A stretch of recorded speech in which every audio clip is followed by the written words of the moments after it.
carbohidratos provenientes de la dieta son capaces de estimular la secreción de insulina inducida por glucosa y cómo esta insulina es capaz entonces de regular la función metabólica de las diferentes células, enfocándonos pues para los efectos de nuestro estudio, enfocándonos en los efectos que tiene la insulina sobre la célula muscular esquelética, el efecto que tiene la insulina sobre el tejido adiposo y el efecto que tiene la insulina sobre el tejido hepático.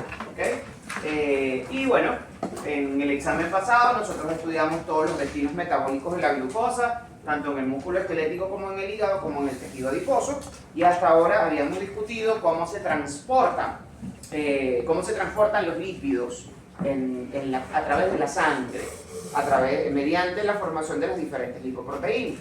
Obviamente aquí estamos en estado de postpandrio, nuevamente la insulina es la que está regulando el metabolismo, y una de las vías metabólicas activadas por la insulina es la síntesis de lípidos y la síntesis de colesterol. Nosotros en la clase pasada habíamos hablado de que las VLDL que se sintetizan en el hígado a partir o con la principal lipoproteína, que es la ApoB100, es la encargada del transporte de los lípidos endógenos, de esos lípidos que nosotros somos capaces de sintetizar. ¿Ok? Veanlo de esta manera, porque una persona que solamente come arroz y yuca engorda. Si el aumento de peso es a expensas del tejido adiposo, en este caso, ¿no? Un aumento de peso que no está relacionado con la actividad física, sino con la ingesta calórica. Porque si lo que comes es arroz y yuca, que es almidón, no tiene lípidos, a menos que le pongan mantequilla a la yuca, pero si comen arroz y yuca, porque, siendo un poco satírico en este sentido, ¿no? Porque nuestras dietas, que son principalmente carbohidratos, el aporte calórico es principalmente carbohidratos, porque cuando engordamos acumulamos lípidos.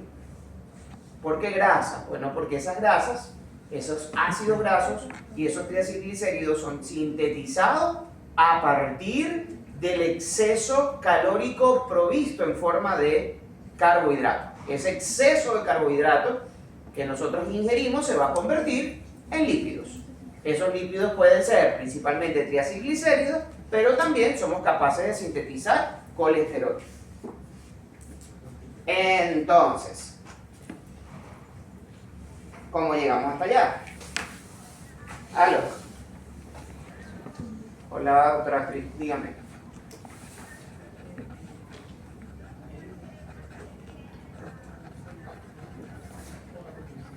Dame unos minuticos. Estoy aquí dando clase y ya le echo un ojo.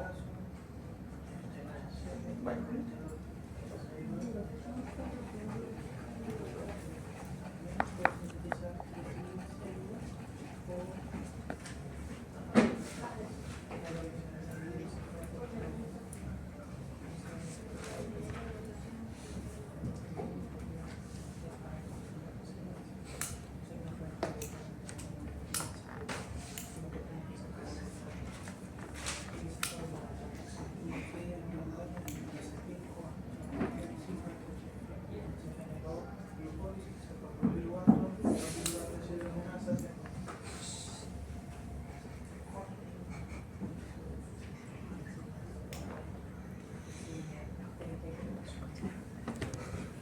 Aunque los marcadores inflamatorios están bastante elevados, no pareciera haber un proceso infeccioso respiratorio agudo.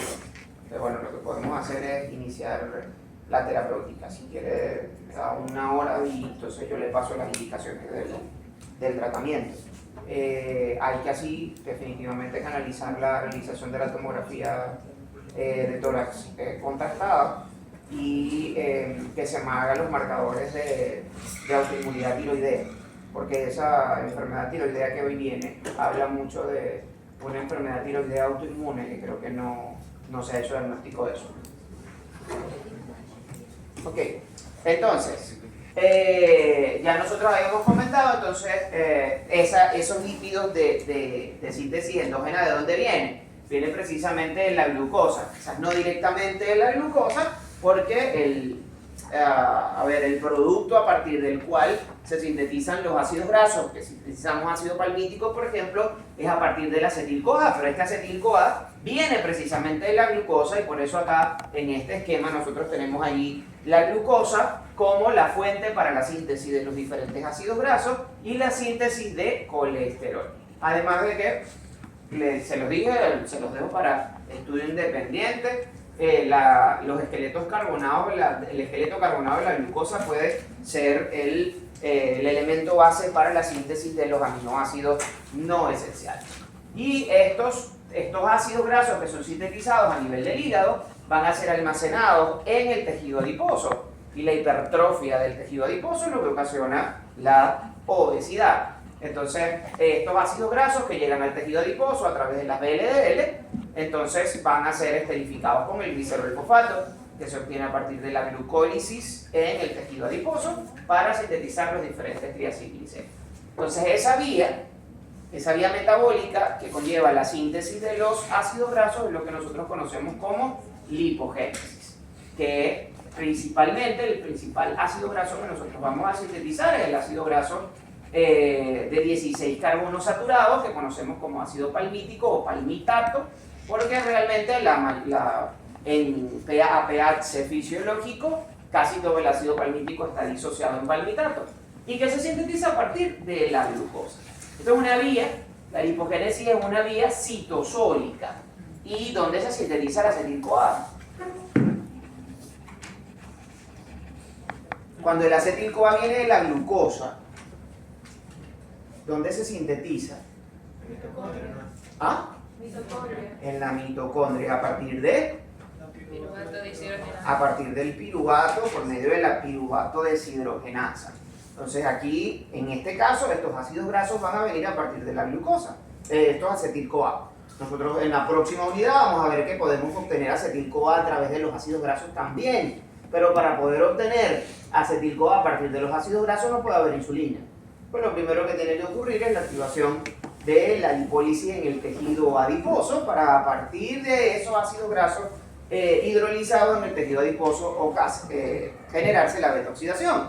Pero entonces la principal enzima encargada de la liberación de estos ácidos grasos del tejido adiposo es una enzima regulada de forma negativa por la señalización insulínica. Entonces aquí nosotros estamos en presencia de insulina porque un individuo que está sintetizando ácidos grasos es un individuo que está comiendo. Y como está comiendo, está liberando insulina y la insulina está promoviendo la síntesis de ácidos grasos. Esto va a ocurrir en una vía citosólica, de manera que estos acetil-CoA tienen que salir de la mitocondria hacia el citosol para poder generarse la lipogénesis. Y una vez sintetizados estos ácidos grasos libres, en el hígado son transformados en triacilglicéridos por su hidrólisis, por la formación de los triacilglicéridos uniéndolos a glicerol y van a ser incorporados a la VLDL con el ApoB100 para circular por el torrente circulatorio. Todos los tejidos, como el tejido adiposo, que expresan lipoproteína lipasa insulino dependiente, van entonces a captar los triacilglicéridos que van viajando por la VLDL, que en este caso tiene ApoC2, que es el principal coactivador de la actividad de la lipoproteína lipasa, como vimos en la clase pasada. Entonces, ¿qué necesitamos para poder llevar a cabo la lipogénesis? Necesitamos acetil-CoA, necesitamos NADP reducido, necesitamos CO2 y necesitamos ATP. ¿De dónde viene el acetil-CoA? Glucólisis. El piruvato se origina en la glucólisis y cuyo piruvato está transformado en acetil-CoA por los piruvatos de deshidrogenasa en la mitocondria. Muy bien. ¿De dónde viene el NADP reducido? De la vía de las pentosas fosfatos. Y esto es una de las vías que nos dicen que justifica la vía de las pentosas fosfatos y las razones por las que la vía de las pentosas fosfatos, a pesar de ser una vía degradativa, se considera una vía anabólica. Primero, porque es regulado por la insulina y segundo, porque los intermediarios de la vía de las pentosas fosfatos son necesarios para vías de síntesis, como en este caso el NADPH, los equivalentes reductores que van a necesitarse para poder oxidar el acetil-CoA para poder llevarlo hasta un ácido graso completamente saturado, o sea que tiene todas sus valencias llenas con hidrógeno, a excepción de las que comparte con los carbonos, esos equivalentes reductores van a venir del NADP reducido. ¿De dónde viene el CO2? Bueno, el CO2 está durante cualquier fase de la respiración celular y nosotros necesitamos ATP. El ATP porque es una de los señalizadores de las diferentes enzimas claves para que todo este proceso se pueda dar, además que todo proceso de síntesis, toda sintasa necesita ATP para poder crear un nuevo enlace, o poder crear los enlaces nuevos que se van a generar a partir del acetil-CoA. ¿Qué es lo primero que tiene que ocurrir? Lo primero que tiene que ocurrir es que ese acetil-CoA que está generándose por la piruvato deshidrogenasa en el interior de la mitocondria, ese acetil-CoA que está entrando al ciclo de Krebs, ese acetil-CoA salga de la mitocondria. Y lo primero que tiene que ocurrir es que el ciclo de Krebs debe inhibirse o debe reducirse el flujo de sustrato a través del ciclo de Krebs. Y nosotros habíamos hablado que una de las enzimas principales en la regulación del ciclo de Krebs es la isocitrato deshidrogenasa, que es una enzima que se regula por la relación entre la concentración de ADP y ATP. Ajá. Y la relación NADR oxidado, NADR reducido, pero además de eso, la isocitrato deshidrogenasa es una enzima regulada por alosterismo. El ATP tiene un efecto alostérico negativo sobre la actividad de la isocitrato deshidrogenasa, mientras que el ADP tiene un efecto regulador alostérico positivo. Entonces, ¿qué va a suceder? Que todo el piruvato que se está generando en el hígado a partir de glucosa va a ir a la piruvato deshidrogenasa en la mitocondria, y ese acetil-CoA va a generar citrato en su unión con el primer paso del ciclo de Krebs. Acetil-CoA más oxalacetato que genera citrato a través de la citrato sintasa, y luego este citrato se va a transformar en isocitrato por una reacción de isomerización, y luego el isocitrato se va a transformar en alfa-cetoglutarato por acción del isocitrato deshidrogenasa. ¿Qué va a suceder acá? Que esto va a generar equivalentes reductores, esos equivalentes reductores van a ir a la cadena respiratoria y van a generar ATP. ¿Ok? Entonces, luego que el hígado ha convertido parte de esa glucosa en ATP y los niveles de ATP de la célula han quedado satisfechos, o sea, los niveles de ATP ascienden, entonces este ATP va a tener el efecto regulador alostérico negativo sobre la actividad del isocitrato deshidrogenasa y va a inhibir al isocitrato deshidrogenasa.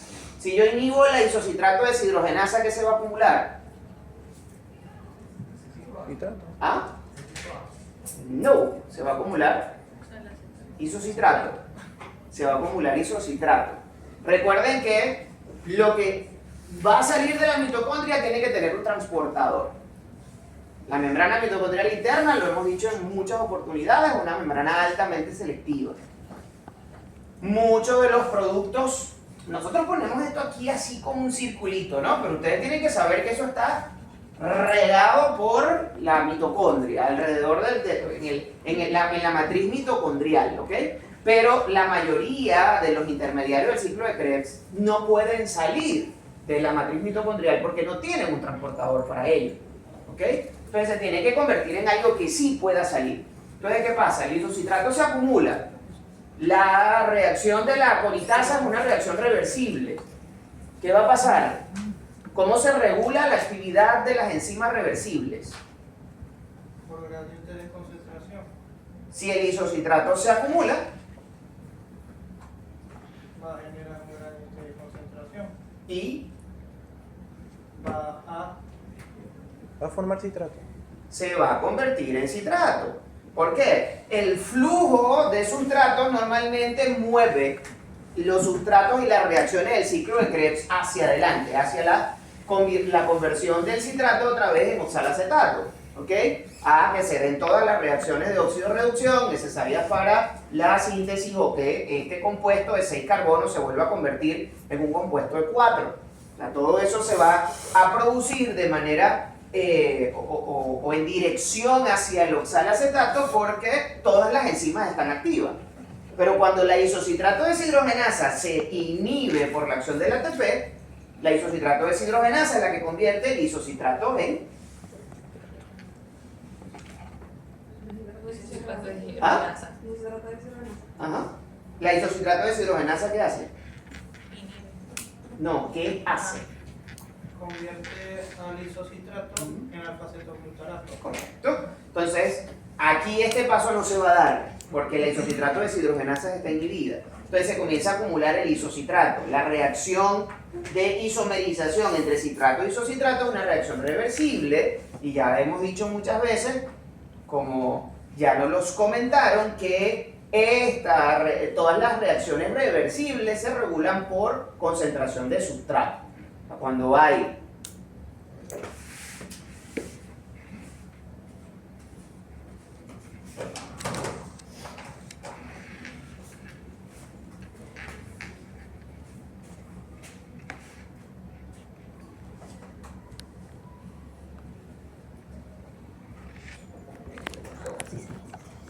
cuando A se convierte en B en una reacción reversible, o sea, cuando yo tengo esto, una reacción en donde una enzima convierte A en B y la reacción es bidireccional, A se convierte en B cuando la concentración de A es mayor que la concentración de B. Entonces el flujo de sustrato es en dirección de A hacia B. Si la concentración de A comienza a bajar y la concentración de B comienza a aumentar, entonces la reacción va a ir en el sentido opuesto, de B hacia A. ¿Quién la cataliza? La misma enzima, porque es una enzima, es una reacción reversible, una reacción que no requiere energía, que no es regulable, y las reacciones reversibles se regulan por concentración de sustrato. Entonces, si al inhibir la isocitrato deshidrogenasa los niveles de isocitrato comienzan a aumentar, entonces esta reacción que es reversible va a comenzar a regularse en la dirección contraria y el isocitrato se va a convertir en citrato. ¿Sí me captan? Vamos bien, ¿puedo seguir? Sí. Entonces, al acumularse el citrato, resulta que el citrato sí tiene un transportador y el citrato entonces puede salir de la matriz mitocondrial hacia el citoplasma. ¿Y qué va a pasar con ese citrato? Ese citrato en el citoplasma se va a conseguir con una enzima que se va a encargar de dividirlo o de lisarlo en hacer la reacción contraria que cataliza la citratosintasa de una u otra forma para convertir el citrato en acetil-CoA y oxalacetato. El oxalacetato puede regresar a la mitocondria mientras que el acetil-CoA va a ir a la síntesis de ácidos grasos. La enzima que se encarga de la síntesis de la lisis del citrato en oxalacetato y acetil-CoA se llama ATP citratoliasa, que es una enzima que es una liasa, una enzima que rompe un enlace carbono-carbono y que depende no solamente de ATP para la reacción, sino que también es regulada positivamente por la concentración de ATP. Entonces tienen que haber altos niveles de ATP para que la ATP citratoliasa pueda estar activa y pueda convertir el citrato en acetil-CoA y oxalacetato, y ese acetil-CoA puede ir a ácidos grasos. Entonces tenemos que comer más de lo que necesitamos, más de la energía que requiere nuestro metabolismo para que entonces los niveles de ATP aumenten y entonces esto pueda convertirse, o el exceso de acetil-CoA proveniente de la glucólisis o del metabolismo de la glucosa se convierte en ácido graso. El oxalacetato se va a convertir en malato y el malato entonces va a entrar a través de las lanzaderas de nuevo al interior de la matriz mitocondrial. Estos ácidos grasos se van a unir al glicerol fosfato para generar triacilglicéridos, a los cuales se le va a unir la ApoB100 para formar VLDL, y de esta manera la VLDL va a circular por el torrente circulatorio. Y esta VLDL entonces es el sustrato de la lipoproteína lipasa para convertir los ácidos grasos, los triacilglicéridos que tiene esta VLDL en ácidos grasos y glicerol, y así los ácidos grasos llegan al tejido adiposo. Una pregunta de examen puede ser precisamente esa. Resuma o describa el transporte de un mol de ácido graso desde el tejido hepático hasta el tejido adiposo.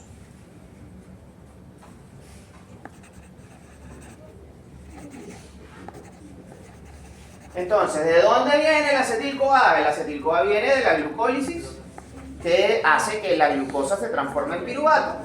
Y luego este piruvato en la mitocondria por la piruvato deshidrogenasa se transforma en acetil-CoA, como ya lo habíamos dicho en 2 oportunidades. Esta es la tercera vez que digo lo mismo. Y luego entonces la inhibición de del ciclo de Krebs por la inhibición del isocitrato deshidrogenasa hace que se acumule el citrato para que este citrato salga de la mitocondria. Y en el citoplasma entonces ese citrato se convierte en oxalacetato y acetil-CoA por la ATP-citratoliasa, que necesita ATP, pero también el ATP es el regulador alostérico positivo de la actividad de la piruvato deshidrogenasa, de la ATP-citratoliasa. Ok, lo siguiente que tiene que ocurrir para que se pueda dar la síntesis de ácidos grasos es que se tiene que catalizar una reacción de carboxilación. Un compuesto de 2 carbonos se debe transformar en un compuesto de 3 carbonos. Y todas las reacciones de carboxilación dependen de biotina. La biotina es una vitamina, deriva de vegetales verdes, algunos granos, la cebada, con una necesidad metabólica, una ingestión diaria de 0.1 miligramos, una vitamina hidrosoluble, de manera que es una vitamina que puede producir ciertas enfermedades por deficiencia, pero no produce ninguna enfermedad por exceso, sin embargo es muy raro. La biotina participa entonces en esas reacciones de transferencia de grupos carboxílicos. La biotina es una enzima que en su forma activa depende de la activación de la biotina carboxilasa para permitir la transferencia de un grupo de un carbono desde un ácido, de un donador de ese grupo carbono, que puede ser ácido fosfórico carbónico o puede ser bicarbonato, el donador de ese grupo carboxílico, que va a permitir entonces que la biotina sea como el aceptor, el anillo de la biotina, este anillo que está acá, sea el aceptor intermediario del grupo carboxílico para poder pasarlo desde el donador hasta el aceptor. Y así pues, en este anillo, en esta posición nitrogenada del anillo, el grupo carboxílico puede entrar a este intermediario de transición que está unido a la proteína portadora de biotina, que normalmente es una enzima, y de esta manera el grupo carboxílico puede pasar, por ejemplo, del piruvato para convertirlo en oxalacetato, o del acetil-CoA para convertirlo en malonil-CoA.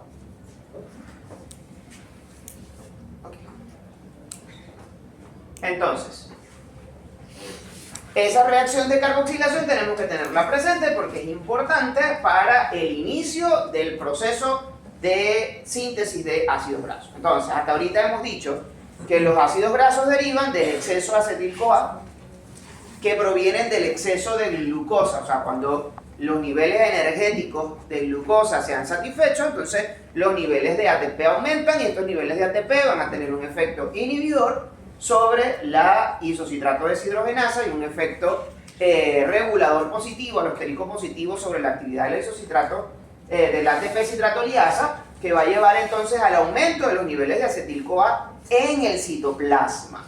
Y este aumento de acetil-CoA en el citoplasma es el elemento necesario para la síntesis de ácido graso. Habíamos dicho que necesitábamos acetil-CoA, que proviene de la piruvato deshidrogenasa, necesitábamos NADP reducido, que proviene de la vía de las pentosas fosfato, necesitamos CO2 o bicarbonato, dependiendo de donde consulte, y necesitábamos ATP. Entonces, la lipogénesis se divide en 3 fases: una fase de iniciación, una fase de elongación y una fase de terminación. La enzima encargada de la síntesis de lípidos es la ácido graso sintasa, que es un complejo multienzimático. Son varias enzimas que van a catalizar reacciones sucesivas sobre un esqueleto carbonado que está unido a una proteína específica, que es la proteína transportadora de acilo o ACP.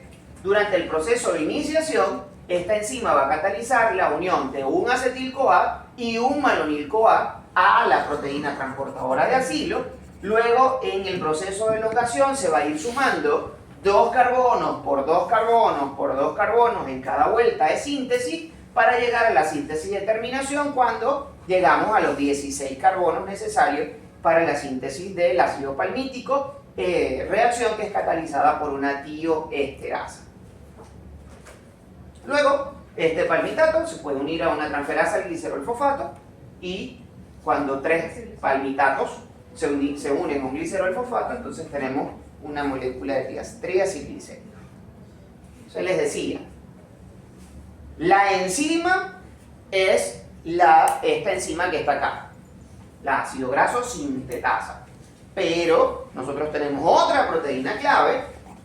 Cada uno de los pasos que nosotros vamos a ver acá son catalizadas por cada una de las enzimas de ese complejo multienzimático. Pero ese complejo multienzimático necesita de otra proteína, que es la proteína portadora de acilo. Esta proteína transportadora o portadora de acilo tiene la característica de que tiene 2 grupos SH. Un grupo tiol, que está unido a un residuo, o sea, que forma parte de un residuo de cisteína, que está dentro de la estructura primaria de la proteína, y otro residuo tiol está en un residuo de panteteína, que es una estructura que también tiene la característica de tener un grupo SH en uno de sus extremos. Entonces, estos 2 residuos, el residuo de cisteína y el residuo de panteteína, son los residuos clave en toda la estructura macromolecular de la proteína transportadora de acilo.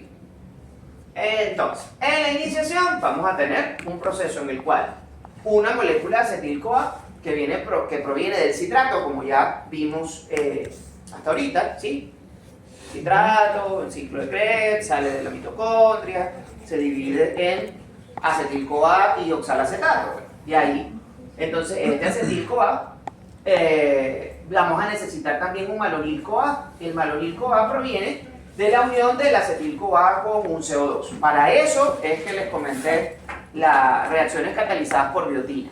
¿Por qué? Porque un acetil-CoA se va a convertir en malonil-CoA. Esto es el acetil-CoA, que es un compuesto que está formado por un grupo carboxílico y un grupo metilo, un ácido graso de 2 carbonos, que está unido a una coenzima A con una molécula de CO2 o una molécula de bicarbonato, que al final lo que es un donador de grupos carboxílicos, y este CO2 entonces se va a unir a esta estructura para generar ahora una molécula que no tiene 2 carbonos como acá, sino que tiene 3.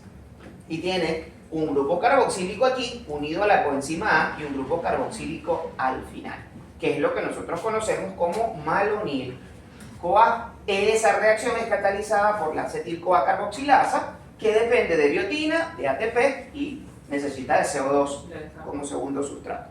La de carboxila para crear la carboxila. La carboxila no descarboxila, no le quita un carbono, le pone un carbono. Para crear malonil-CoA. Correctamente, para que el acetil-CoA se transforme en malonil-CoA. Entonces ese es el primer paso de la iniciación. Ahora, ¿qué va a pasar? Esta proteína de acilo en cada uno de los residuos se va a unir una de estas moléculas. En el residuo de cisteína se va a unir una molécula de acetil-CoA. Va a liberar una molécula de CoA y el acetilo se une a el grupo tiol del residuo de cisteína de la proteína transportadora de acilo. ¿Ok? Y el malonil-CoA se va a unir al residuo de panteteína. Igual, se libera una coenzima A y el malonil se une a el residuo de panteteína. Entonces, el siguiente paso, luego de la generación del malonil-CoA y de la unión de una molécula de acetil-CoA con una molécula de malonil-CoA a la proteína transportadora de acilo, es la formación del primer compuesto de 4 carbonos. Aquí va a participar una transacilasa. Recuerden que acil, cuando hablamos de acil, hablamos de cualquier estructura relacionada con los ácidos grasos. Y si es una asilasa, Yara? Primero, ¿qué es esto? ¿Qué es esto? ¿Qué es una transasilasa? Una enzima. ¿Por qué sabemos que es una enzima? Pues termina en asa. El transferencia. Va a transferir un acilo. Acil puede ser de 2 carbonos, puede ser de 4, puede ser de 6, puede ser de 8. ¿Ok? Entonces ella va a transferir, en este caso va a transferir el acetilo, liberando la coenzima A al SH de la cisteína, y transfiere el malonilo, liberando la CoA a la panteteína. Entonces esta es la enzima que se encarga de unir estos compuestos, estos dos compuestos, al residuo de panteteína. Ahora, ¿qué va a pasar? Recuerden que en el proceso de iniciación el objetivo es formar el primer compuesto de 4 carbonos. Entonces, ¿qué va a pasar? Se va a formar un cetoácido de 4 carbonos mediante la betoacil sintasa, que va a encargarse de trasladar el acetilo desde el residuo de cisteína hasta el malonilo del residuo de panteteína, y va a generar un compuesto que ahora tiene 1, 2, 3, 4 carbonos. De estos 4 carbonos, si esto es un ácido graso, entonces aquí tenemos el carbono, este sería el carbono 1, el carbono 1, el carbono 2, el carbono 3 y el carbono 4, de manera que este sería el carbono alfa, este sería el carbono beta y este sería el carbono omega en este caso, porque sería nuestro último carbono. Todas las reacciones que se van a dar en el enlace, en la unión que se forma entre el carbono alfa y el carbono beta. Entonces, esto que está aquí es un ácido graso. Esto que está unido a este residuo de panteteína es un ácido graso. ¿Qué es un ácido graso?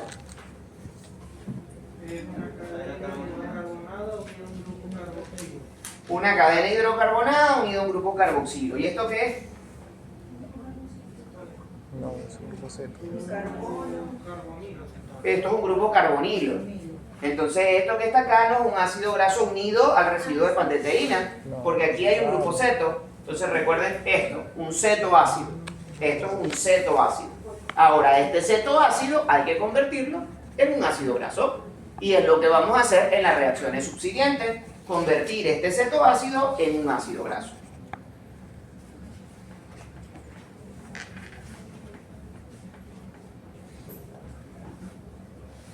¿Cómo se llama el compuesto? El compuesto se llama beta-cetoacil-ACP, porque el carbono beta es un carbono ceto y está unido a la proteína transportadora de acilo y es un ácido graso, es un acil. Entonces tenemos el carbono beta y un grupo ceto, es un acil y está unido al ACP.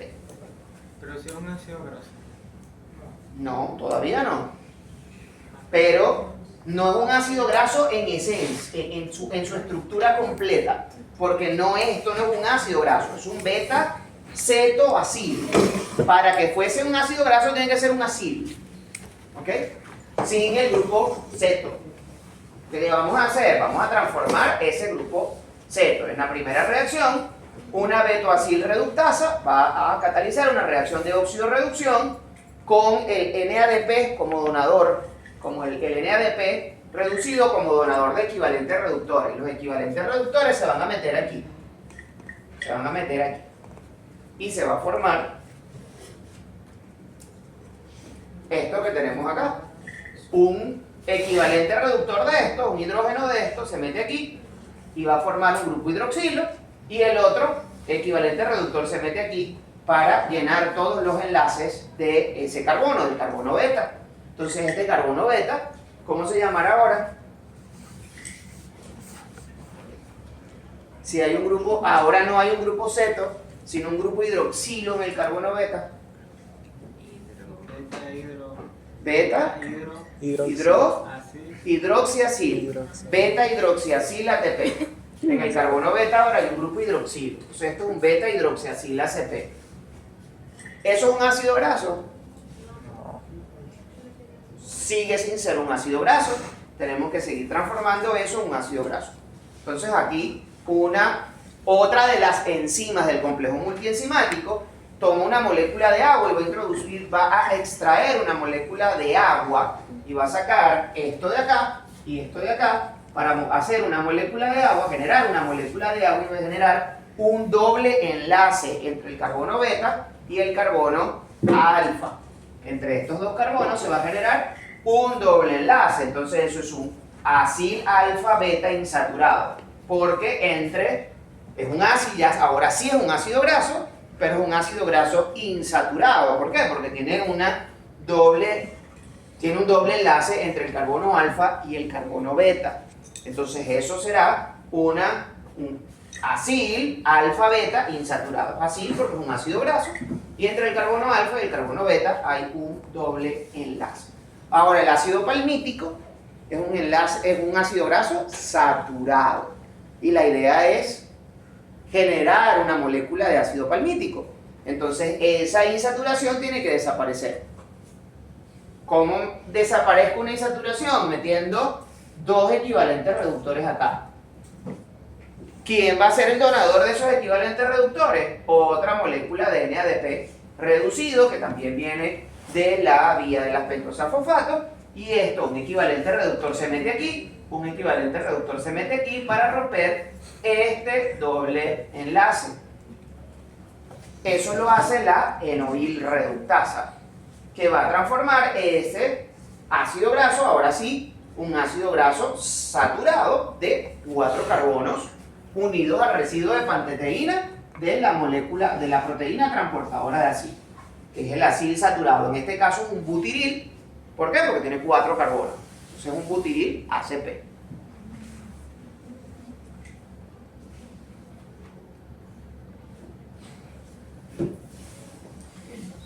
Seguido de la fase de iniciación viene la fase de elongación, porque hay que llevar esos 4 carbonos hasta 16 para generar una molécula de ácido palmítico.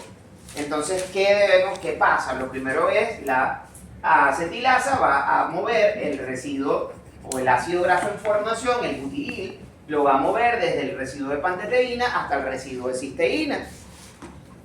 Y va en el residuo de panteteína a incluir una molécula de malonil-CoA, que viene de la malonil-CoA sintasa, a partir de acetil-CoA. Entonces, una transacilasa toma este malonil-CoA y lo coloca en el residuo de panteteína. Y tenemos ahora esto que está aquí en el residuo de panteteína. ¿Qué va a suceder? Que esto que está acá se debe mover para acá. Y se va a producir una reacción de descarboxilación para que una serie de reacciones similares a la anterior va a formar un beta-cetoacil, pero ya no de 4 carbonos, sino de 6.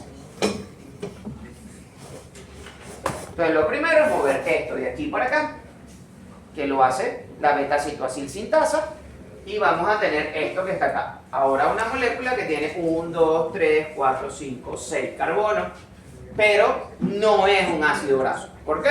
Porque tenemos un grupo ceto en el carbono beta. O sea que ese es un beta-cetoacil, una molécula de CO2, que es la molécula que sale de acá. Va a pasar exactamente lo mismo. Primero se va a meter dos equivalentes reductores aquí para generar un hidroxilo, luego se va a sacar una molécula de agua para generar un doble enlace y luego se van a introducir dos equivalentes reductores más provenientes del NADP reducido para generar entonces ahora un ácido graso saturado de 6 carbonos, paso a paso. Primero, todo lo que tienen que mirar, no se confundan, no miren absolutamente nada más, todo lo que tienen que mirar es lo que ocurre entre el carbono alfa y el carbono beta, que son los que nos interesan. Los dos últimos carbonos que se incluyen van a ser los dos primeros carbonos de la molécula. O sea, los que se meten de último van de primero, en este caso. Entonces, una beta-cetoacil reductasa incluye un equivalente reductor aquí, un hidrógeno aquí, y mete el otro hidrógeno aquí para generar un grupo, un beta-hidroxiacil. Luego ese beta-hidroxiacil se deshidrata para generar ahora un ácido graso, pero un ácido graso insaturado, que es el acil alfa-beta insaturado. Para convertirlo en saturado, los equivalentes reductores del NADP se meten uno aquí para generar CH2 y el otro aquí para generar CH2 y tener la molécula insaturada. Y así tenemos un acid saturado. Esto que está aquí se va a repetir una y otra y otra y otra vez. Tomando una molécula de malonil-CoA, introduciéndola en primer lugar al residuo de panteteína, luego traslocando lo que es el residuo, lo que es el ácido graso en formación, al residuo de panteteína y produciendo un CO2 hasta que se genere el ácido graso de 16 carbonos. ¿Cuántas vueltas de síntesis tiene que hacer este proceso?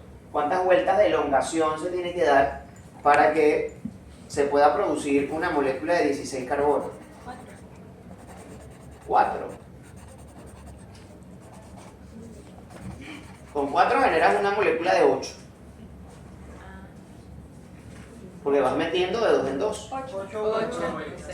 8 o 7. Pero en la primera vuelta, el ácido graso que se genera, ¿de cuántos carbonos es? En la primera vuelta, el objetivo de la iniciación es generar un ácido graso de 4 carbonos. O sea, en la primera vuelta se meten 4 carbonos. Iniciamos con 4 carbonos. Luego le agregamos, en una segunda vuelta le agregamos 2. Se transforma en 6. En una tercera vuelta le agregamos 2 y se transforma en 8. En una cuarta vuelta le agregamos 2 y se transforma en 10. En una quinta vuelta le agregamos 2, se transforma en 12. En una sexta vuelta le agregamos 2 y tenemos 14.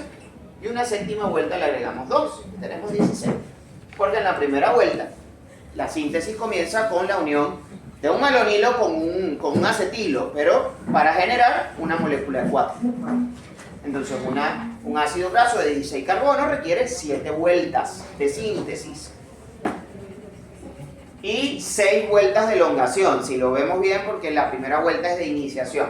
Así que de elongación como tal necesita 6 vueltas. Pero esta vuelta completa de óxido-reducción, deshidratación y óxido-reducción se debe repetir 7 veces para generar una molécula de ácido palmítico. ¿Qué sucede entonces cuando ya tenemos los 16 carbonos completicos dentro de la molécula? Bueno, una tioesterasa va a meter aquí una molécula de agua para romper este enlace que se forma, enlace de alta energía que se forma entre el azufre y el carbono, para generar un ácido graso libre, en este caso un ácido palmítico libre, y una ACP que está completamente desprovista o reutilizable.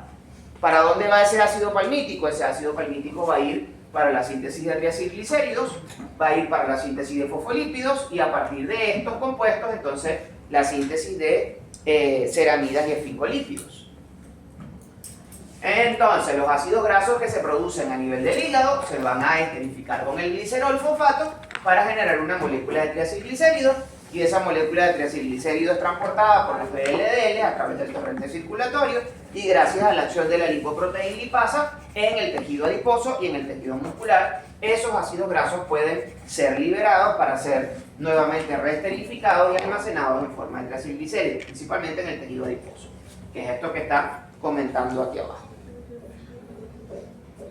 Lo primero que necesitamos es activar el ácido graso, y el ácido graso se activa mediante la unión a una coenzima para generar un palmitil-CoA, y ese palmitil-CoA entonces se introduce en cada uno por una aciltransferasa en cada uno de los grupos hidroxilos, en el primero y en el segundo, para generar entonces lo que es el ácido fosfatídico o el diacilglicerol fosfato. Los dos ácidos grasos, los dos ácidos palmíticos y el fosfato. A partir del diacilglicerol fosfato o el ácido fosfatídico, una fosfatasa puede remover el fosfato de la posición 3 para introducir mediante una aciltransferasa un tercer ácido graso y generar una molécula de triacilglicéridos. Pero se puede introducir aquí, en lugar de fosforilar el ácido fosfatídico, en esa posición donde está el fosfato se puede introducir una molécula de colina o de etanolamina o de serina o de inositol para generar fosfatilcolina, fosfatiletanolamina, fosfatilserina y fosfatilinositol, que son los 4 fosfolípidos de membrana, 4 principales. Ya esto lo habíamos comentado, cómo los ácidos grasos se representan, o cómo los fosfolípidos se representan como una cabeza polar. Esa cabeza polar está representada por el grupo fosfato y el otro grupo añadido, la serina, la colina, el inositol o la etanolamina, que tienen la característica de tener carga, y como tienen carga eléctrica pueden interaccionar con el agua, y eso es lo que hace que estos compuestos sean anfipáticos, no antipáticos, anfipáticos con F, porque pueden interaccionar mediante la cabeza polar con el agua y pueden interaccionar perfectamente mediante sus ácidos grasos en las colas con el medio lipídico de la membrana plasmática. Y así entonces estos ácidos grasos, estos fosfolípidos, perdón, pueden formar la bicapa lipídica de la membrana plasmática, y ustedes estudiarán mejor en unas semanas en biología celular. Sí. A partir de esos fosfolípidos, a partir de lípidos, también podemos sintetizar los esfingolípidos de la esfingomielina, que es la unión de una esfingosina, perdón, es la unión de un ácido graso con un aminoácido para generar una ceramida, y esta ceramida, cuando se une, por ejemplo, a fosfatidilcolina, va a producir esfingomielina. Y así, si se unen a lípidos, entonces van a producir las ceramidas, que son los glucocerebrósidos en caso de que se une a glucosa, los galactocerebrósidos en caso de que se une a galactosa, o los gangliósidos en caso de que se unen a oligosacáridos, moléculas que yo sé que ustedes conocen ampliamente de histología. Muy bien, respiro. ¿Todo claro hasta ahorita? Sí, va como bien. Pero ustedes me dicen, profe, va muy rápido, vaya más lento. ¿En dónde voy más lento? No, perfecto, está hablando demasiado rápido. Más rápido que tú lo señalas.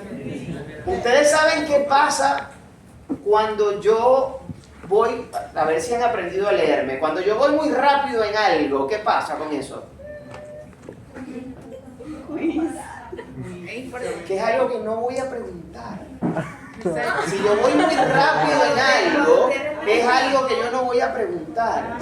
Cuando yo me quedo, cuando repito, cuando enfatizo, eso es algo que yo considero importante, y donde lo más probable, si ustedes me escuchan decir algo a mí 3 y 4 veces, eso que ya el profesor dijo 3 y 4 veces es algo que definitivamente va a preguntar en el examen.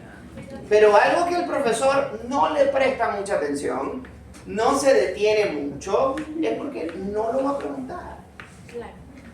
Ya tenemos un montón de meses conociéndome y no me han conocido todavía. Yo no soy ninguna cajita de sorpresa, yo soy súper predecible.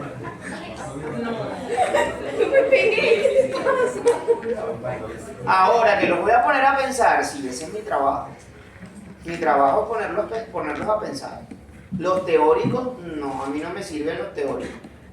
A mí me sirve la gente que usa la teoría para resolver problemas. A mí no me sirve la gente que tiene un pocotón de teoría, pero que no sabe qué hacer con esa teoría. A mí me sirve la gente que yo le doy un problema y lo resuelven a partir de la teoría que manejan. Obviamente necesitan manejar una teoría, conocimiento, pero ese conocimiento tiene que ser para resolver problemas. Y no hago un poquito más de énfasis porque, discúlpenme, ustedes no saben nada. No los estoy ofendiendo. Están empezando. Están empezando. Yo no les puedo tirar un caso clínico porque ustedes no saben cómo se examina un paciente, ustedes no saben qué representa un examen físico, porque ustedes no han visto semiología. Entonces yo no les puedo preguntar nada de clínica. Sin embargo, les meto por ahí alguna que otra cosita. Como en el primer parte. Alguna que otra cosita La les meto rata por por ahí. ahí que se quiere morir en un laboratorio. Pero eso es porque lo que me interesa a mí es saber que ustedes tienen el conocimiento para resolver problemas. Porque eso es lo que van a hacer. Ustedes necesitan el conocimiento para resolverle el problema al paciente. Si ustedes no pueden darle utilidad al conocimiento para resolver un problema, entonces ese conocimiento es vacío. Conocimiento que se les va a olvidar de paso. Entonces yo necesito que sean inteligentes. Y la inteligencia es eso. La inteligencia no es la capacidad de memorización. La inteligencia es la capacidad de resolver problemas con el conocimiento que tengo. Yo tengo una serie de herramientas, ¿cómo utilizo estas herramientas para resolver este problema que tengo enfrente? ¿Cómo tengo mis herramientas para resolver el problema de tratar de pasarle la materia al locotrón ese que habla un montón? No entiendo nada de lo que dice. Ok, entonces, ya con esto terminamos. Lo único que nos faltaría sería cómo la célula sintetiza colesterol. Profe, Dígame. la lámina que estaba también es pregunta de ¿Tú qué crees? que sí. ¿Cuántas veces han visto esa lámina? Me dijeron que te la aprendieras como el cumpleaños feliz. Ya fue. Porque ahí eso es el resumen de todo. Eso es el resumen de todo. Ustedes lo que tienen que llenar son los espacios. Ustedes lo que tienen que llenar es el espacio que hay en esta rayita, el espacio Casi nada. con la información que va en este espacio, la información que va en este espacio, la información que va en Que este estos son espacio. como 5 días hábiles, pero ajá, chévere. Sí, días. Se tarda más que los trámites. Bienvenidos a medicina. Aquí nadie les dijo a ustedes que estudiaran medicina. Y me imagino que cuando veamos el metabolismo bajo control contra insulínico hay una laminita igualita. Hay una lámina parecida, pero es un poquitico más sencilla. Sí, es que sí se va a dar. En otra clase tiene que ser más sencillo. Es bastante más simple. A mí me parece más simple. Y hay que Si conocen esto y si saben echar para atrás esto que está aquí. o sea, Ajá, entonces, aquí nos concentramos en esta rayita que está aquí. Vamos a hablar de lo que significa esta rayita que está aquí. ¿Cuál? Esta, Síntesis de colesterol. esta que señala la síntesis de A colesterol. partir de- Entonces, el primer concepto que ustedes tienen que aclarar, porque tenemos que aclarar, los problemas de colesterol, ¿dónde empiezan? ¿Ah? El hígado. No, La comida. desde el punto de vista molecular, ¿de dónde empiezan? Intestino. ¿Verdad? Glucosa. Ah. Empieza de la glucosa. Entonces, cuando el primer concepto que ustedes tienen que sacarse de la cabeza es que tengo problemas de colesterol, pero es que yo no como fritura. El paciente lo dice todo el tiempo. Yo no como fritura, yo no como salsa, yo no como nada de eso, yo no sé por qué tengo el colesterol alto. Pero come pan El todos los problema no empieza por el consumo de lípidos, el problema empieza por el consumo de azúcar. Y no estoy malignizando el azúcar. El 60% de la dieta balanceada viene de los carbohidratos. El punto es cuáles y el punto es cuánto. El desastre lo hacemos en el tipo de carbohidratos que comemos y la cantidad de carbohidratos que comemos. ¿Ustedes saben cuántos vasos de Coca-Cola son las calorías de un día? 3. 3 vasos de 250 ml de Coca-Cola tienen las calorías de un día. En una dieta de 2000. En una dieta de 2000 kilocalorías. Ni siquiera una dieta de 1200. Una dieta de 2000 calorías. Hay más de 2000 calorías en 3 vasos de Coca-Cola. ¿Y un vaso de Nestlé? 2,5. El Nestlé tiene más azúcar. Esos son todos molestitos todos los días. Y de durazno.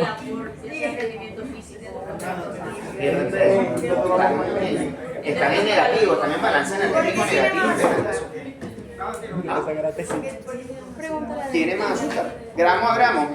ml a ml, tiene más azúcar el Nestlé que la Coca-Cola. Y que no vamos a tomar Coca-Cola para tomar Nestlé. Todos los días. Nos reunimos a eso. El Nestlé tiene más azúcar. Ay, Lo mira. que pasa es que la Coca-Cola tiene otra serie de sustancias que no son beneficiosas. Para no decirles de entrada son dañinas.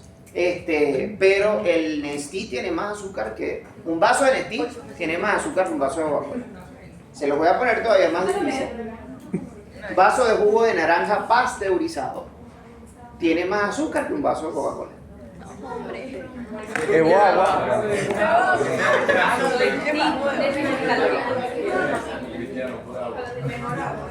Entonces esa gente que no me dejes Coca-Cola, dame un juguito de naranja. quedó peor. Es natural. Tiene menos, tiene más calorías. Pero la absorción es fructosa. Igualito no es la mejor idea, pero Porque tiene fructosa y aparte de la fructosa de la fruta tiene también azúcar que le va a echar porque es no le puedo. Esa es mi lógica. Ajá. Entonces, Soy vos que le querés echar el tejido, el colesterol se sintetiza al igual que los ácidos grasos, se sintetizan principalmente en el tejido hepático. Este tejido, este colesterol es almacenado también y tiene su función. El colesterol no es una molécula dañina, el colesterol tiene su función. ¿Ok? En el caso del hígado, el hígado tiene una reserva de colesterol, guarda o almacena una cantidad de colesterol. Recuerden que el colesterol es un lípido esteroideo de naturaleza isoprenoide, o sea que deriva a partir del isopreno, formada por dos unidades de metil 1,3-butadieno, y que el colesterol existe en forma libre y en forma esterificada, dependiendo de si el grupo hidroxilo de la posición 3 está unido a un ácido graso o no. Cuando está unido a un ácido graso es el colesterol esterificado, que es el colesterol más hidrofóbico, que es el que tiende a estar en el centro de las lipoproteínas, en el caso del HDL por ejemplo, y la forma libre, que sí forma parte de la membrana plasmática. Él tiene 27 carbonos en una estructura, que es esa estructura que está acá, que es el ciclopentano perhidrofenantreno, en donde por aquí tiene un hidroxilo, por aquí tiene una cadena hidrocarbonada. Y por eso tiene 27 carbonos. ¿Qué es eso que está allí? En este caso eso será libre, y sabemos que es colesterol libre porque en la posición 3 hay un hidroxilo. Mientras que si le ponemos un ácido graso aquí, en la posición 3, entonces es colesterol esterificado. Porque el enlace que se forma es un enlace éster, es la unión de un alcohol con un ácido. Entonces, el hígado tiene un almacén de colesterol, un pool de colesterol, que ese colesterol viene parcialmente de la dieta, pero también viene de la síntesis endógena, y de hecho más del 90% del colesterol es de síntesis endógena y se sintetiza a partir de acetil-CoA. Entonces tenemos que llevar la glucosa piruvato y el piruvato acetil-CoA, y ese acetil-CoA es el que se va a utilizar para la síntesis de colesterol. Ese colesterol libre que está en el hígado se une con los triacilglicéridos, se une con la ApoB100 y forma una VLDL, que es la forma en la que circula esa VLDL, como ya nosotros vimos en la clase de la semana pasada, cuando la VLDL comienza a ser hidrolizada por acción de la lipoproteína lipasa y le comienzan a quitar los triacilglicéridos, que son los que principalmente, que son lípidos que tienen poca densidad. En la medida en que yo le voy quitando ácidos grasos, voy aumentando progresivamente la densidad, voy manteniendo el peso mientras voy reduciendo el volumen. Entonces, manteniendo el peso pero reduciendo el volumen, aumenta la densidad y al final esa VLDL se va a transformar en una lipoproteína de densidad intermedia, y finalmente cuando se le quita todo el triacilglicérido y se le quita la ApoE y la ApoD y queda solamente con la ApoB100, entonces vamos a obtener las LDL. Esas LDL tienen un receptor, así como lo tiene el hígado, para captar esas LDL por endocitosis, y esas LDL entonces, a partir de esas LDL, los tejidos que requieren colesterol son capaces de captar ese colesterol.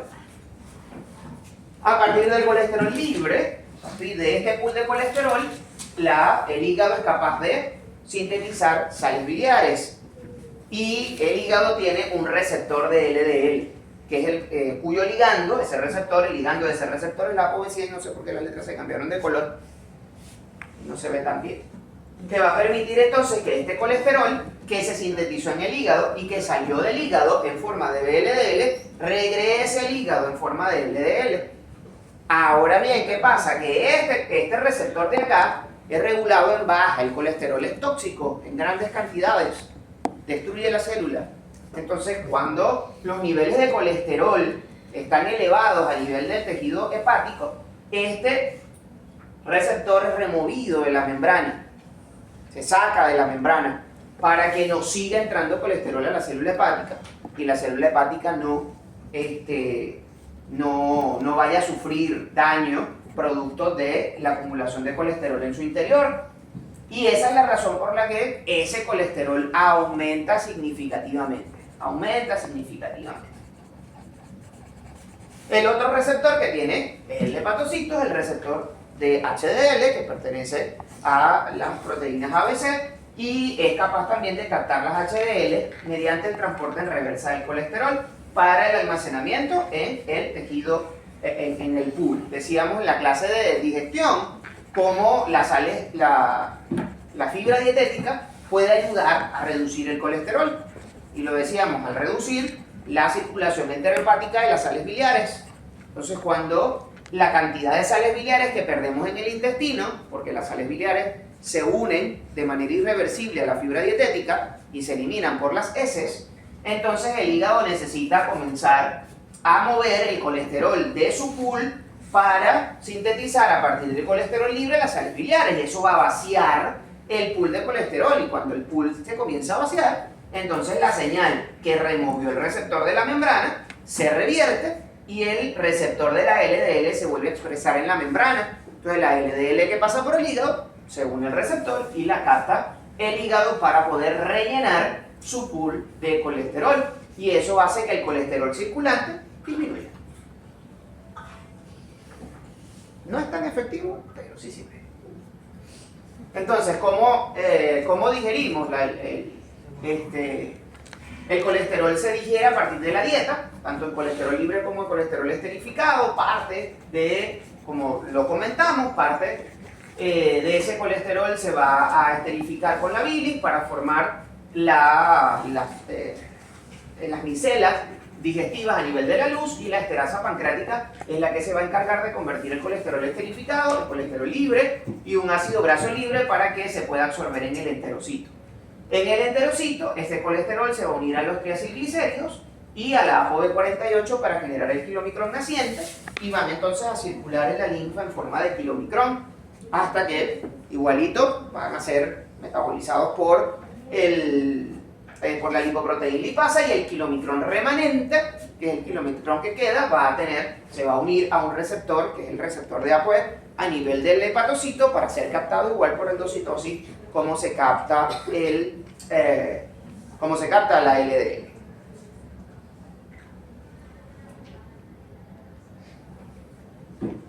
Esto ya lo vimos, cómo se captan. Entonces este kilomicrón naciente, que está formado por ApoB48, colesterol esterificado y los triacilglicéridos, reciben en la circulación la ApoC2 y la ApoE a partir de las HDL, y como esta ApoC2 es el coactivador de la actividad de la lipoproteína lipasa para remover los triacilglicéridos y permitir la captación de esos triacilglicéridos en el tejido adiposo, y van a transformarse estos kilomicrones en kilomicrón remanentes, que a diferencia de el kilomicrón naciente no tiene ApoC, no tiene ApoC2, solo tiene la ApoE, y tiene una menor cantidad de triacilglicéridos porque han sido removidos, y este kilomicrón remanente entonces es absorbido, se une al receptor de kilomicrón y puede ser entonces almacenado el colesterol en el tejido hepático. Eso en cuanto a la circulación del kilomicrón, del colesterol exógeno. ¿Qué pasa con el colesterol endógeno? ¿Qué pasa con el colesterol que nosotros sintetizamos? Bueno, ese colesterol tiene la fase o la síntesis de colesterol tiene tres etapas. Una etapa preisoprénica, una fase isoprénica y una fase esteroidea. Una buena parte de esas tres fases ocurren en el citosol, y la principal enzima regulable es regulada positivamente por la señalización insulínica, y esa enzima, que es la enzima clave en la síntesis de colesterol, que es la que todo el mundo tiene que conocer, porque cuando salgan de aquí van a poner estatinas, y las estatinas lo que hacen es inhibir a la HMG-CoA reductasa. Esta es la enzima clave en la síntesis de colesterol. La HMG-CoA reductasa es inhibida por retroalimentación negativa por el colesterol, o sea, cuando hay demasiado colesterol, entonces el mismo colesterol inhibe su síntesis, y Las drogas como estatina, bueno, se han usado y que se seguirán usando creo que por mucho tiempo, son inhibidores competitivos de la actividad de la HMG-CoA reductasa. Entonces, esta es la enzima clave. En la etapa preisoprénica, que se da en el citosol, 2 moléculas de acetil-CoA por una tiolasa que remueve una de las 2 moléculas de coenzima A va a producir acetoacetil-CoA, que es la unión de 2 acetil-CoA que tienen 2 carbonos en una molécula de 4 carbonos unidas a coenzima A.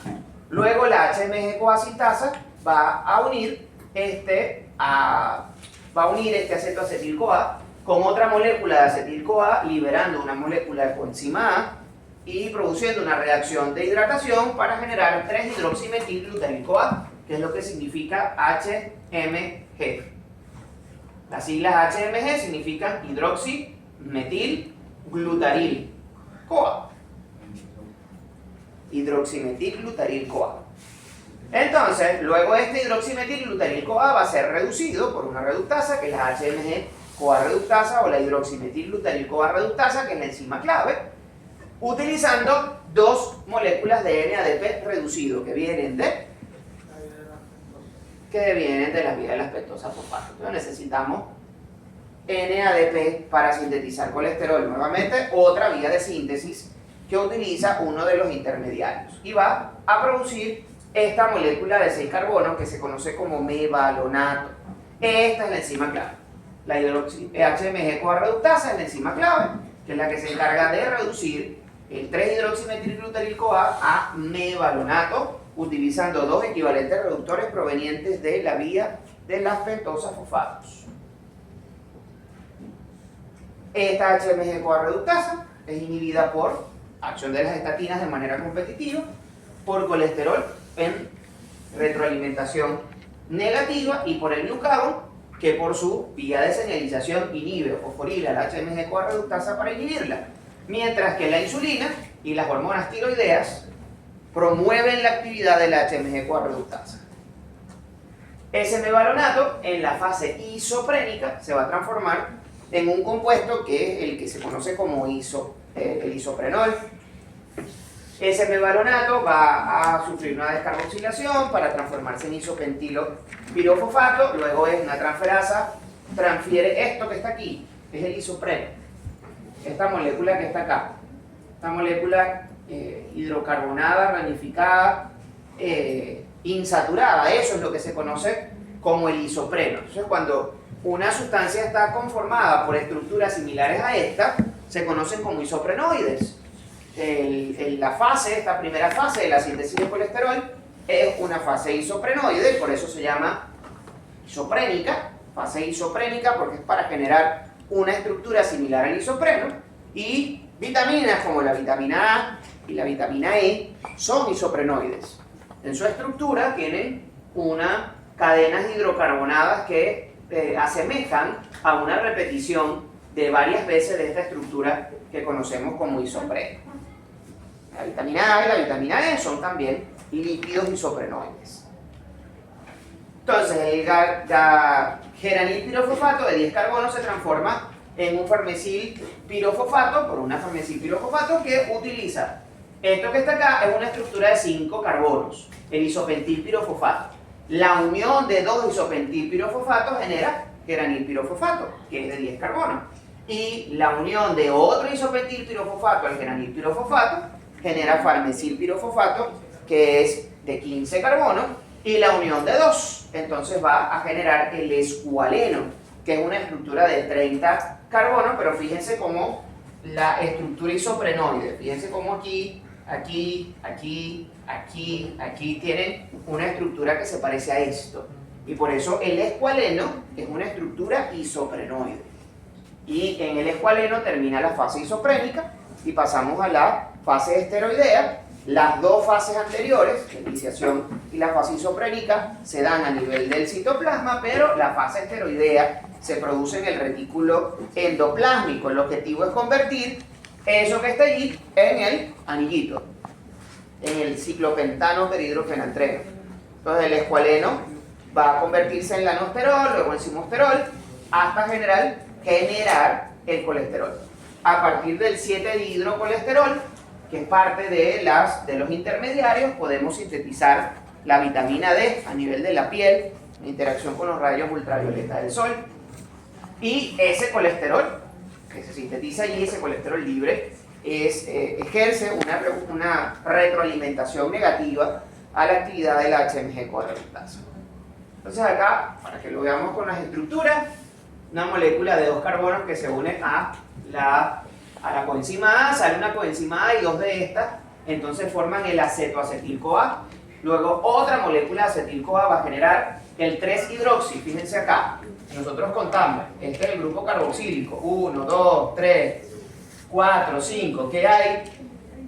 En el carbono 3 hay un hidroxi, que es esto que está acá, hay un metilo, que es este que está acá, y esto que está acá es el glutaril. ¿Por qué? 1, 2, 3, 4, 5 carbonos, glutaril-CoA. Y entonces eso es lo que llamamos HMG-CoA. Esto luego entonces se va a reducir para generar mevalonato. Luego, esto es la primera fase, la segunda fase, el mevalonato, 2 moléculas de mevalonato se van a unir para ir formando las estructuras isoprenoides, y estas estructuras isoprenoides terminan generando el escualeno. De 5 en 5, el escualeno. Ese escualeno es el que va a ser ciclado en todo este proceso de formación esteroidea para generar el simosterol y el desmosterol, que terminan generando colesterol. El simosterol y el dermosterol probablemente sean los que median los efectos los efectos pleiotrópicos de las estatinas. O sea, las estatinas tienen efectos que van más allá del efecto reductor del colesterol, que es para lo que teóricamente se usan. Tienen efectos que van más allá, efectos antiinflamatorios, antioxidantes, y probablemente sean por la acumulación de alguno de estos intermediarios. Ese colesterol puede ser utilizado para la síntesis de sales biliares. Colesterol forma parte de las VLDL y van a ir a los diferentes tejidos que necesitan colesterol, como las gónadas para la síntesis de los esteroides sexuales, en el caso de el sexo femenino, el estroma ovárico, y en el caso del sexo masculino los testículos, y los andrógenos suprarrenales que se sintetizan a nivel de la glándula suprarrenal.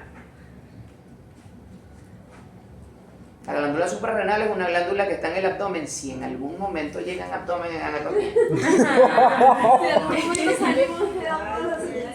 La semana que viene empezamos pues. Supuestamente. Que la semana que viene, mañana. Entonces, si en algún momento llega al abdomen, por ahí, en algún lado del abdomen, hay una glandulita que está localizada por encima del polo superior del riñón, que se llama glándula suprarrenal. Y en la glándula suprarrenal tiene 2 secciones, una médula. Pero no está en la parte retroperitoneal. ¿Ah? Está en la parte Sí, claro, el riñón es retroperitoneal. Entonces tiene una médula que sintetiza adrenalina, y tiene una corteza, y la corteza produce varias sustancias. Parte de eso son los andrógenos suprarrenales, pero produce aldosterona también dentro de que es un mineralocorticoide. Y a partir de ese colesterol se sintetiza también las diferentes membranas plasmáticas. El colesterol en la piel se puede o el 7-dihidrocolesterol en la piel, por acción de los rayos ultravioletas del sol, se pueden convertir en vitamina D3, razón por la que muchos dicen que la vitamina D no debería ser considerada una vitamina, porque nosotros somos capaces de sintetizar vitamina D. Entonces, si el concepto es que las vitaminas son sustancias nutricionalmente esenciales, entonces la vitamina D no es tan esencial, sobre todo cuando tenemos tanto sol como nosotros. A partir del colesterol se sintetizan hormonas esteroideas como el colesterol, el cortisol, la progesterona, los andrógenos, los estrógenos. También sintetizamos vitamina D3 y sintetizamos ácidos Profe, biliares. entonces por eso los bebés están, que si recién nacieron fuera en el sol.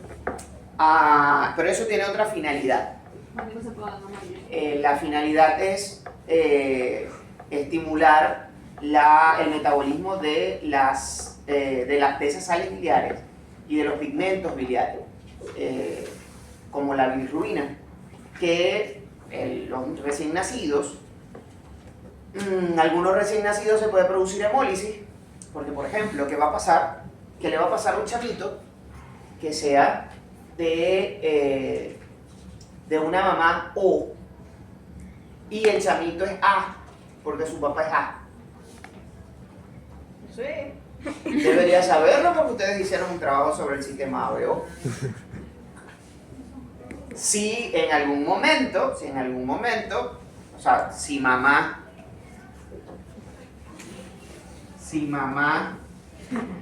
es A, es O, perdón, es O, ok, y papá es AB, por ejemplo, entonces el chamo tiene dos chances.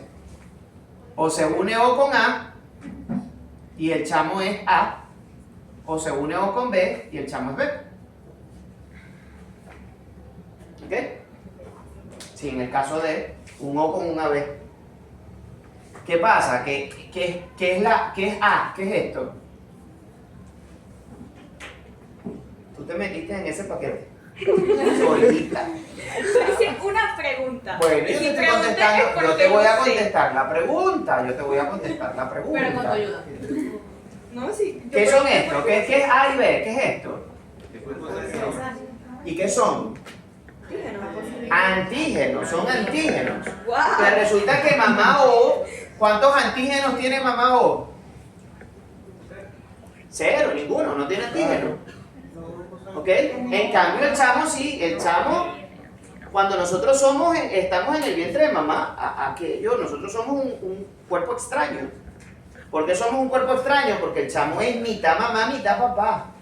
Entonces todos esos antígenos del papá son antígenos extraños para la mujer.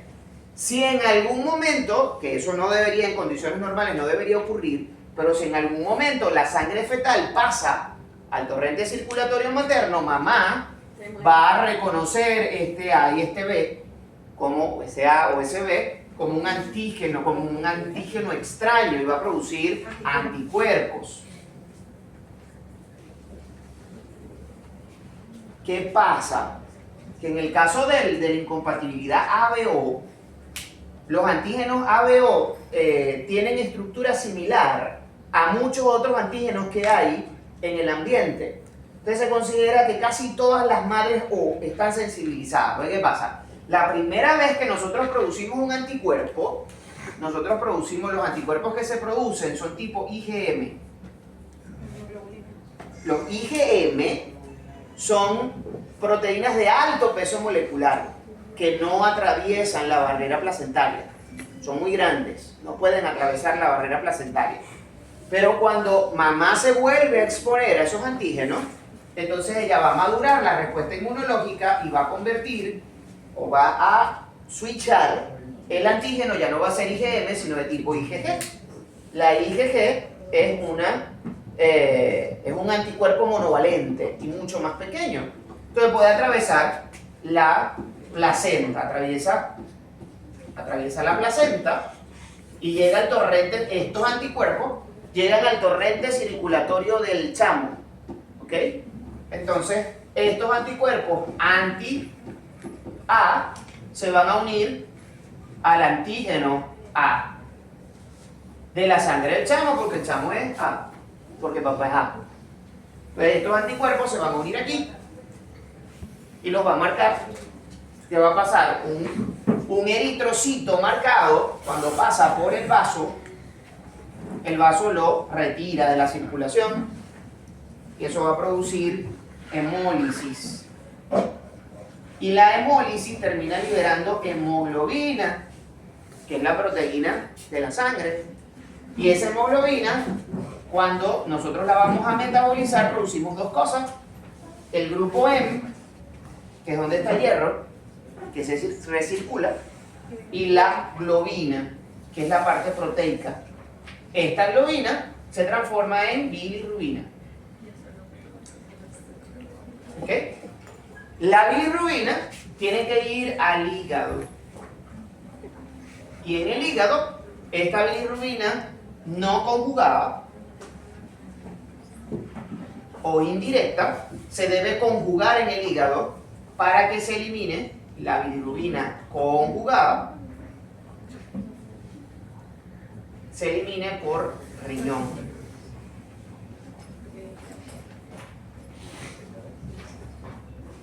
¿Ok? ¿Qué pasa? Que el chamo tiene un hígado inmaduro. Entonces, cuando se produce esa reacción, la cantidad de globina que va a producir es tan grande que él no la puede metabolizar. Y entonces se eleva la bilirrubina y el chamo se pone amarillo. Porque la ictericia es la acumulación. ¿Y cuál es la función del sol ahí? El sol es capaz de interaccionar con la bilirrubina y conjugarla, volverla de una forma tal que el niño pueda eliminarla. el trabajo del hígado inmaduro del niño. Exactamente. Le echamos una mano, los rayos ultravioleta. No solamente ocurre en el sol, existen lámparas UV en los retenes. Existen lámparas UV que se las ponen a los chamos que están amarillos. O sea, pero eso no le pasa a todos los niños. No, eso no le pasa a todos los Pero niños. se puede predecir a qué bebé sí, a qué bebé no. Claro, por eso tienes que medirle. O sea, todas las chicas aquí que son O, si son O negativos, están doble riesgo, porque pueden tener una reacción hemolítica del recién nacido. A esto se le llama reacción hemolítica del recién nacido. Lo que se ve común es que literalmente a todos los niños los mandan al sol porque sí, ya pues. O sea, nunca he escuchado como que hay. Es que. Ok, hay una recomendación preventiva, hay una recomendación saludable. Las personas mayores hay poner en el sol. Sácalo al sol, para que agarre sol. Ok, chévere, no hay problema, eso genera vitamina D. Y la vitamina D tiene innumerables funciones. Entonces, el ponerlo al sol es estimular la vitamina D, pero en el caso de los recién nacidos, se envía o se les pide a la mamá que ponga el sol los chamos que se ponen amarillos, los que tienen un síndrome ictérico del recién nacido. Se puede prevenir, sí, háganse un tipiaje, sepan qué tipo de sangre son, ¿ok? Si tú eres O negativo y te casas con un AB positivo, lo más probable es que tus chamos hagan un síndrome ictérico del recién nacido. Lo más probable. Entonces yo tengo que Porque saber escoger, también tengo que saber tus chamos van a ser positivos todos y van a ser A o B. ¿Cuál es tu nombre? ¿Y tú sí Yo puedes? soy AB positivo. Yo también. Y cuando es ¿Cómo es que funciona el AB positivo? ¿Cómo? Positivo, El AB positivo es el receptor universal, ¿no? Tengo entendido. Es el samuro. Y en caso de que Tu sangre te sirve solamente a ti, pero la sangre de quien sea te sirve a ti. O sea, tú solo le puedes donar a otro AB, pero cualquiera te puede donar sangre a ti, como a mí. Yo también soy AB. El O negativo es el donador universal. Todo el mundo puede recibir O negativo, porque él no tiene ningún antígeno. No tiene ningún antígeno. De los más importantes, o sea, hablando de, existen más de 60 sistemas antigénicos en los eritrocitos. Ahora, los más comunes o los más importantes, porque son los que más generan problemas de incompatibilidad y reacciones cotransfuncionales, son el ABO y el RH. Esos son los dos más importantes. Pero existen más de 60 tipos antigénicos diferentes. Lo único que uno, cuando mucho, estudian DUFI. Estudian sistema DUFI, cuando mucho. Pero ya las otras son muy raras. Es muy raro que uno estudie ese tipo de sistema. Profe, y yo había leído que la vitamina D mejoraba la absorción del calcio. ¿Cómo así? O sea, La vitamina D participa en la señalización del calcio. Ella estimula la expresión de transportadores de calcio a nivel del enterocito. La síntesis, la vitamina D es una hormona, actúa como una hormona esteroidea. La misma vía de señalización. Entonces ella promueve la expresión, la síntesis y la expresión de transportadores de calcio a nivel intestinal. Entonces mejora la absorción de calcio. Pero no solo el enterocito expresa el receptor de vitamina D. El receptor de vitamina D prácticamente es ubicuo. Casi todas las células expresan el receptor de vitamina D. neuronas, cardiomiocito, endotelio, músculo, tejido adiposo, piel. Casi todas las células expresan el receptor de vitamina D. O sea que la vitamina D tiene efecto en casi todos los órganos. Por si O sea que es bueno salir al sol y agarrar el sol. Es bueno salir al sol no a la 1 de la tarde, pero Estamos sanísimos entonces porque va. Sí, en la playa tampoco. Ni a palo grande. lo único es que le vamos a recomendar usar protector solar y entonces el protector solar bloquea el UV. El UV es lo que se necesita para la activación del 7-dihidrocolesterol. Entonces, Entonces una cosa saludable. Uno utiliza igual porque pienso la solía. no, tiene que usar protector solar sin lugar a dudas. El cáncer de piel es otra cosa. O sea, que lo debes recomendar, pero no todos los días. Ni todo el tiempo, o sea, es exposición solar en A medida las 8 de la considerable, 8 de la mañana, 4 o 5 de la tarde, ir de vez en cuando a la playa, De vez en cuando. de vez en cuando. Pero mientras estudias medicina no vamos a poder ir a la playa. Y que no. Eso de aquí a las 8 ya está fuerte. Ven, ven, cámara, ven, ven. Usted no ha visto gente estudiando en la playa. Eso es mentira. Ay, qué mentira. Eso es una Porque gran le tiene mentira. fe a la capacidad intelectual de sus alumnos. No, yo he visto gente estudiando en la playa. Hablemos de notas y vamos a ver a la capacidad intelectual de mis alumnos. Menos mal que yo no hablé de capacidad intelectual. Fíjate vos solita, mi amor. Pero mira, no pasa. Ok,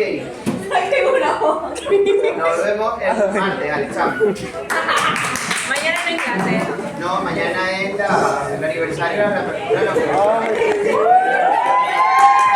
Señores, aquí la gente trabaja. Profe, ¿y la clase, la próxima, o sea, de mañana no se puede recuperar? No hay necesidad. Profe, pensamos que íbamos a ir con tiempo mañana. Ya lo que